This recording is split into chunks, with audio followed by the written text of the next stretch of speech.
With us, let's play What's Your Number, Hawk. Jamar Chase, without Joe Burrow, what is his number receiving yards against Minnesota? Give me 110 yards. I know that sounds crazy. You don't have your number one quarterback. How are you going to get there? He is the security blanket. Jake Browning is going to use the approach. I know Jamar Chase is down there somewhere. Over 70% per completion percentage when throwing to Chase when he comes in. And one thing Browning can do, like any starting quarterback, is throw the ball down the field. So look for him to have a big day. How about Baker Mayfield? Short week against the Jets, who looked terrible last week. What's your number for Baker Mayfield touchdowns? Give me 3 touchdown passes for Baker Mayfield. He threw 3 against the Falcons. Mayfield mania is building around the country. Listen, we understand that Baker Mayfield is playing like a top 5 quarterback now. I don't think that stops versus the Jets. I actually think he probably plays his best game. And then finally, Hawk, Caleb Williams, passing yards for the Bears.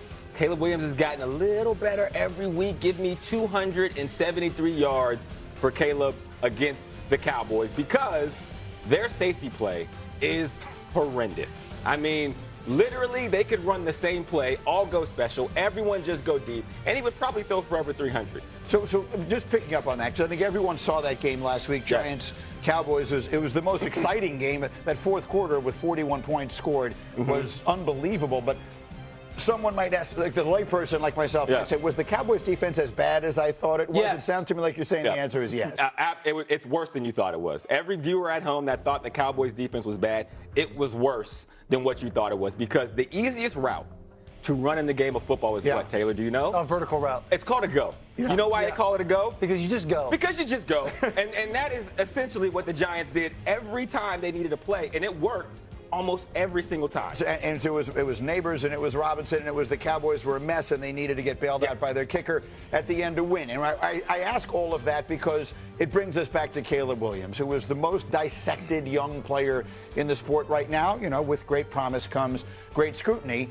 What do we need to see from him against the Cowboys? Should he have a very big day here? What are we thinking about Caleb through 2 weeks? Should be the best game of the season by far against Dallas. Should be one of the best games of his career. This defense is poor on the back end. That being said, I need everybody to take a breath on Caleb Williams. Can we just give the young man till like November? No. Yes.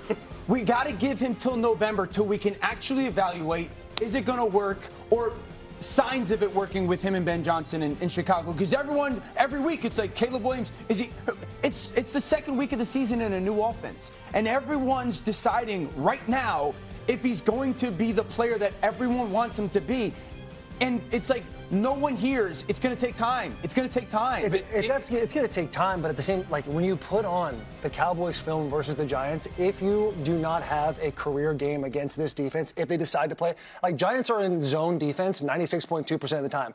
Like Eberflus knows exactly what the identity of what his Cowboys team wants to be. Yeah. Spoiler alert, they suck at their identity. Right. If it's zone 4, it's get a touchdown every single time. Yeah. So like if Caleb Williams doesn't come in and absolutely show out this game, and I hate doing this being a former player, like you might have to start looking at a backup quarterback you're paying $16 million, 2 years, $16 million. Listen, Ben, like I hate saying it, but like, you've got to be able to dissect. Will, get in here. Don't do that. What should the expectation be? Like he's got 19 starts, he's got evidence, and I would also ask you too, like all this pressure, he was the #1 overall pick.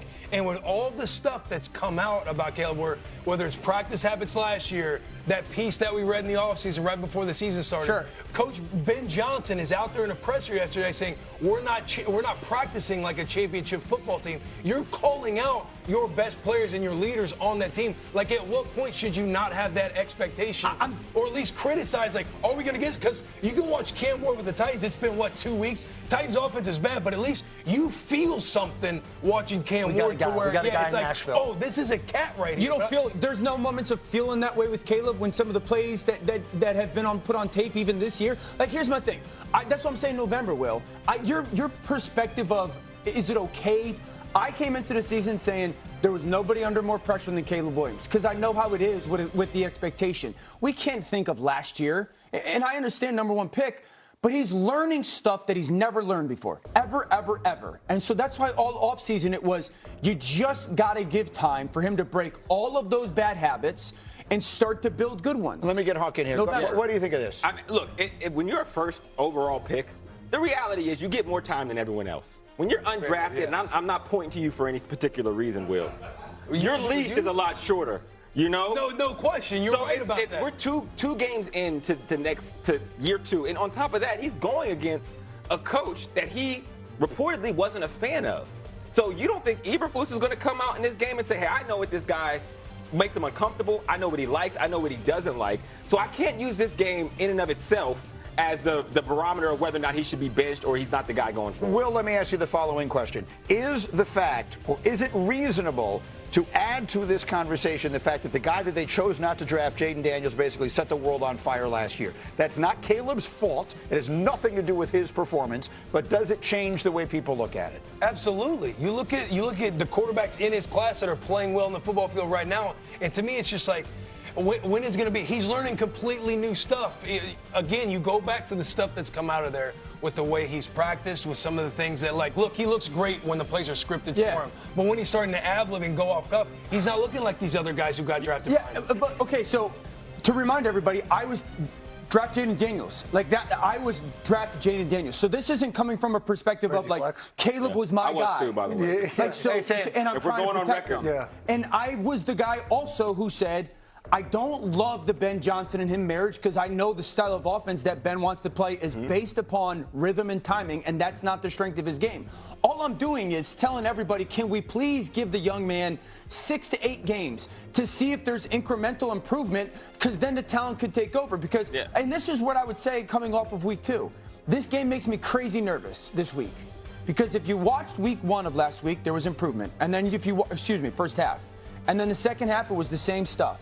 Freestyle, YOLO ball, hero ball, try to score 21 points in one play. And my concern with this game is going against the coach. And I don't want to go 0-3. And the noise that and pressure that will come if he struggles and plays poorly, that he tries to go and dominate the game early on, and that's when he's going to get himself into trouble. Quick final word. Yeah, here's what Caleb Williams has going for him. When the plays are scripted, you see it in the first drive of both of those games, he's very successful.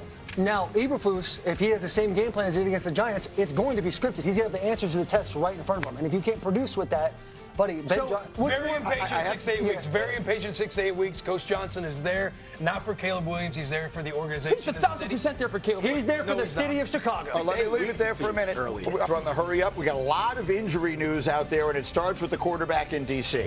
Well, Jayden Daniels did not practice yesterday. He's not going to practice today, and the team says the earliest he will practice is Friday. My understanding is Jayden Daniels is pushing to play. There are others that don't want him to be out there. We'll see how this unfolds. It certainly feels like it's trending a little bit towards Marcus Mariota right now. But again, the Friday practice, I would think, would go a ways towards determining whether or not Daniels will be back. Meanwhile, Justin Fields already ruled out on a Wednesday. Jets head coach Aaron Glenn not waiting, not taking any chances. He's seen this before, and so he's saying with Justin Fields in concussion protocol, we're already making the proactive move to rule him out. They will go with Tyrod Taylor against the Tampa Bay Buccaneers on Sunday on the road. The Bucs coming off a short week. Meanwhile, the Chiefs have a pivotal Sunday night game in New York against the Giants. They haven't won a game, but it looks like they'll be getting back Xavier Worthy because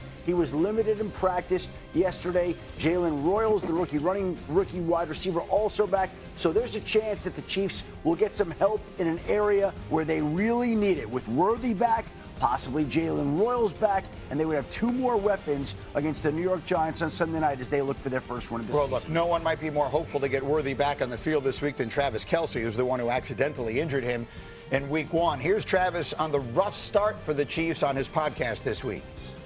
Right now, we're just not executing to the degree that we hold ourselves accountable to, and that's just it starts up top with Coach Reed and how he holds us accountable, and then us players got to hold each other accountable. I got to be there for my guys, man, knowing that they put a lot on my plate to